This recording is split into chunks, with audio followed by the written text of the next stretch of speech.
Assalamualaikum warahmatullahi wabarakatuh. Perkenalkan, nama saya Fajar Sidik Muhtadin dari Universitas Mercu Buana Menteng, Fakultas Ilmu Komputer, jurusan Teknik Informatika. Pada video kali ini, saya ditugaskan untuk membuat tugas besar satu oleh dosen pengampu pemrograman berorientasi objek, yaitu Bapak Rudi Hartono, yang dimana pada tugas besar satu ini saya ditugaskan untuk melengkapi sebuah program dengan metode MVC yang dimana dapat melakukan input, edit, update, dan delete atau yang biasa dikatakan CRUD. Nah, untuk setiap data yang dimasukkan oleh user juga dapat ditampilkan ke dalam tabel seperti yang ada di bawah ini. Nah, dimasukkan ke dalam tabel pada tampilan view atau pada tampilan view di user interface. Nah, untuk pada aplikasi ini digunakan metode MVC. Nah, sebelumnya saya akan menjelaskan sedikit tentang metode MVC.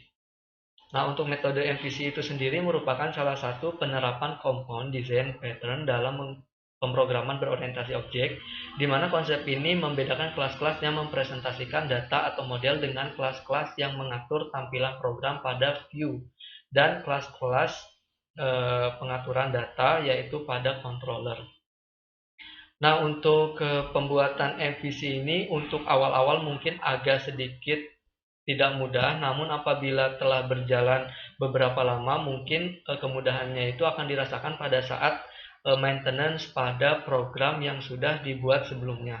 Nah, langsung saja kita ke program yang sudah dibuat. Sebelumnya saya sudah membuka NetBeans. Nah, dan di sini juga saya sudah ada sebuah project pengembangan atau pengembangan aplikasi untuk melakukan CRUD. Nah, di sini untuk developer juga disarankan untuk membuat 5 package, yang dimana 5 package ini memuat yang pertama ada model, ada view, ada controller, ada DAO, dan juga database. Nah, di sini juga saya ditugaskan untuk mengkonekkan langsung ke database. Nah, langsung saja ke yang pertama, yaitu untuk model.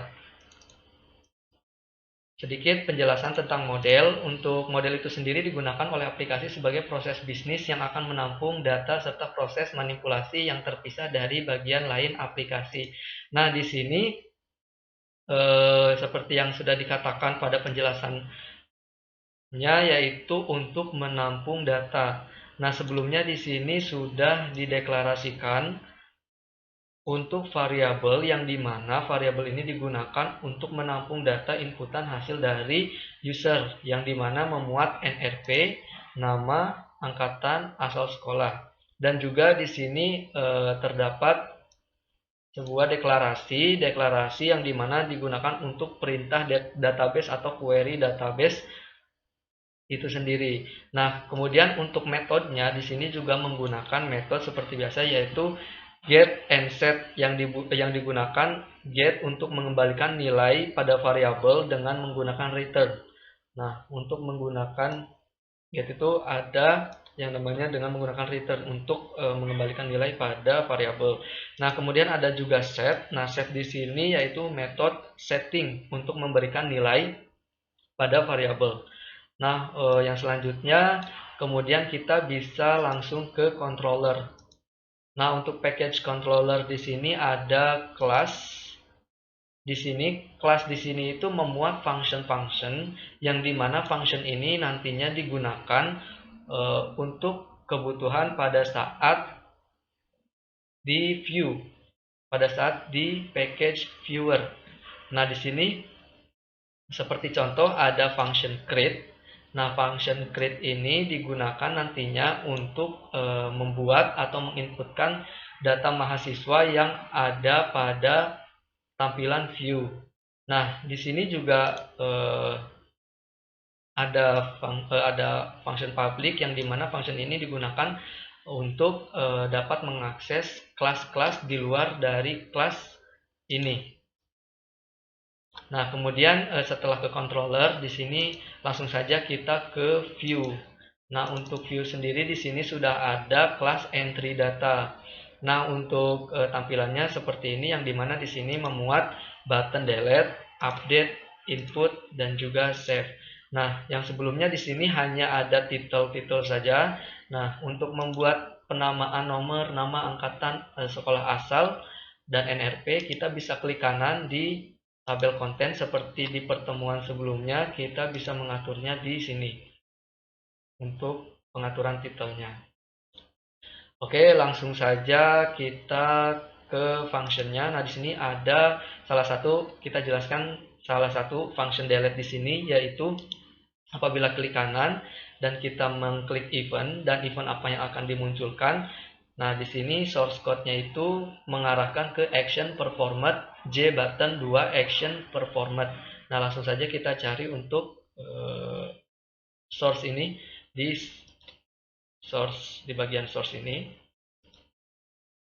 Nah, kemudian kita lihat di bawahnya ini tadi J button 2. Nah, untuk J button 2 di sini seperti kita lihat. Nah, di sini. Oke, nah di sini sudah terlihat bahwa di sini ada function memanggil function destroy. Nah, tapi sebelumnya yang pertama kita perlu menambahkan yang namanya sebuah objek. Nah, objek di sini itu digunakan untuk menampung data mahasiswa hasil inputan dari user, yaitu dengan menambahkan ini dia objek mahasiswa. Nah, kemudian setelah membuat sebuah objek baru, dan di sini kita lihat ada function try. Function try di sini juga digunakan untuk menginput data, yaitu pada saat memanggil create, yang dimana langsung memanggil function yang ada di controller. Nah, kita coba lihat lagi function yang ada di controller.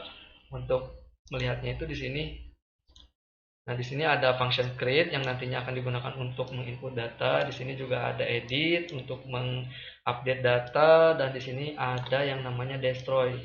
Nah, untuk function destroy-nya ini dipanggil pada entry data di button delete. Nah, kemudian untuk source pada view di sini mungkin sudah, karena untuk buttonnya itu hampir sama seperti kita lihat lagi di sini ada button untuk menginput data mahasiswa untuk memanggil create. Nah, untuk function dan source code-nya ini hampir sama untuk ketiga function itu. Dan kemudian untuk yang selanjutnya di sini seperti yang sudah kita jelaskan di sini perlu adanya DAO, yaitu Data Access Object, yang merupakan kelas-kelas yang melakukan manipulasi data yang terdapat pada database. Manipulasi bisa berupa create, read, update, atau delete CRUD. Bagian ini terhubung ke model. Nah, karena merupakan representasi data dan database untuk mendapatkan koneksi. Nah, kita bisa lihat di sini. Nah, di sini bisa kita lihat untuk penamaannya di sini. Dan kemudian juga di sini sebelumnya kita perlu membuat sebuah database dengan nama TM5, yang dimana ini akan digunakan untuk menyimpan data hasil inputan dari user interface, karena yang dimana pada tugas kali ini kita perlu menampilkan data pada tabel dan juga menyimpan data ke database. Nah, untuk database-nya itu sendiri saya menggunakan phpMyAdmin. Nah, untuk include entity class-nya itu di sini sudah mengarah ke model yang ada di kelas mahasiswa. Nah, untuk yang selanjutnya mungkin bisa langsung kita mendemokan atau mencoba hasil running dari program. Oke, langsung saja kita coba running. Entry data, run file.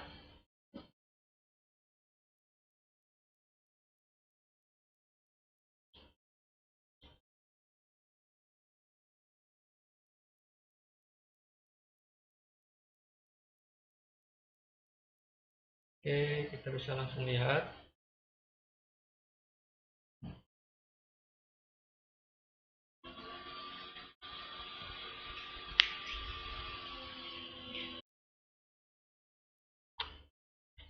Mohon maaf sebelumnya terhenti untuk video tutorialnya untuk mendemokan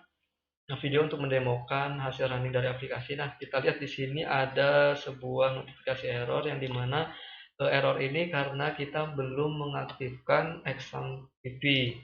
Nah, sebelumnya apabila kita merunning program, kita perlu mengaktifkan XAMPP yang dimana ini berfungsi untuk menyimpan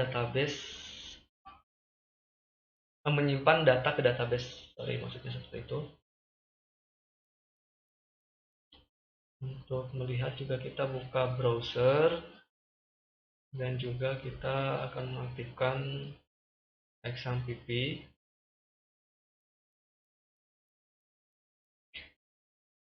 Nah, mungkin untuk buttonnya itu kita hanya memerlukan 3, yaitu input data, untuk menginput data, untuk mendelete, dan juga untuk mengupdate. Nah, di sini kita coba mulai start untuk Apache-nya, dan juga di sini kita akan mulai start untuk bagian dari MySQL-nya. Oke, kita coba start. Dan setelah itu kita coba masuk ke database. Sebelumnya di sini saya sudah mencoba dari running aplikasi dan menginputkan data, dan di situ saya tidak ada error sama sekali. Dan kita akan coba lagi untuk membuktikan bahwa aplikasi tidak menampilkan pesan error ataupun crash pada aplikasi yang sudah dibangun. Nah, kita coba kembali selagi menunggu ini menampilkan tampilan database. Kita coba running kembali run file. Oke, kita akan sedikit menunggu.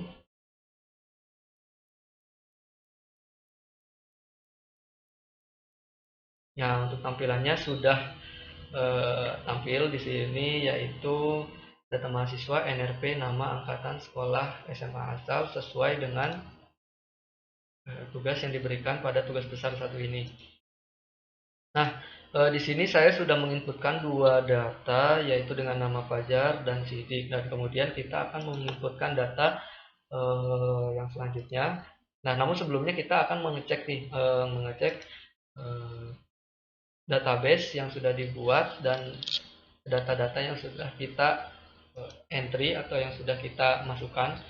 Nah, di sini sudah ada nama Fajar dan juga Sidik. Nah, kemudian kita akan menambahkan data baru dengan nama Muhadin. NRP-nya 456. Selanjutnya ada nama Muhtadin dan juga angkatan ke 35. Untuk asal sekolahnya Angkasa 1 Kalijati. Oke. Yang pertama kita coba untuk menginputkan data. Nah, di sini muncul dialog message, yaitu input mahasiswa berhasil. Kita klik OK. Nah, kemudian ditampilkanlah di tabel tampilan GUI ini, yaitu Muhtadin angkatan ke-35, asal sekolahnya Angkasa 1 Kalijati dengan NRP 453. Nah, kemudian kita coba cek untuk database-nya ini sendiri apakah terekap. Nah, di sini terentry dengan NRP, angkatan, asal sekolah, dan juga ada nama di sini. Nah, kemudian yang selanjutnya kita kan perlu create update. Nah, untuk update-nya di sini kita hanya patokannya yaitu di NRP-nya ini. Nah, untuk NRP-nya ini sendiri apabila kita ingin mengubah, misalnya mengupdate angkatan ke 36, kita jangan mengubah NRP-nya ini, karena NRP ini sebagai patokan untuk update di setiap file nama, angkatan, dan juga asal sekolah. Kita coba mengklik update. Oke. Edit data dengan NRP 456 berhasil. Nah, di sini terganti jadi angkatan ke-36. Dan kita lihat juga di tampilan database-nya di sini terupdate yaitu 36. Nah, kemudian setelah itu di sini juga ada fitur button yang dimana digunakan untuk mendelete. Nah, apabila kita kosongkan, nah kita patokannya itu hanya NRP-nya saja karena sebelumnya di sini aplikasinya menunjukkan bahwa untuk set untuk patokannya itu di NRP atau ID-nya itu. Oke, yang selanjutnya di sini ada fitur delete. Untuk button delete, kita bisa mengetikkan atau menginputkan data NRP-nya saja. Bisa kita delete. Oke. Delete data dengan NRP 456 berhasil. Oke.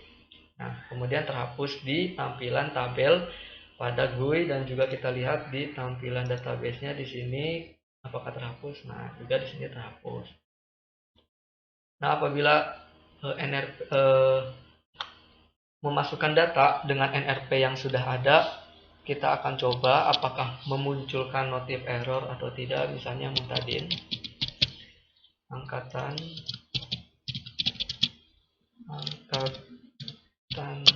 ke 34, sekolah asal SMA Sukabumi.